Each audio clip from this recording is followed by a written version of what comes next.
جی السلام علیکم۔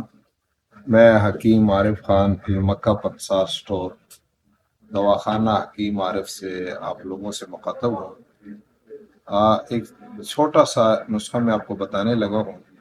جن لوگوں کو شوگر ہو، شوگر کی وجہ سے بار بار پیشاب آنا، جوڑوں میں درد ہونا، کمزوری اور شوگر کنٹرول نہ ہونے والے مریض اس کو استعمال کریں، انشاءاللہ اس سے آپ کا شوگر ختم۔ بڑا آسان، بڑا سمپل۔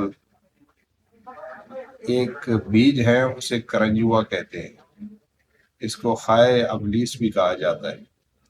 ایک دانہ روزانہ آپ اس کا چھلکا توڑ کے اندر سے گری کھائیں، ڈیلی ایک پیس صبح یا شام پانی کے ساتھ، انشاءاللہ آپ کی شوگر اس سے انشاءاللہ کنٹرول۔ والسلام۔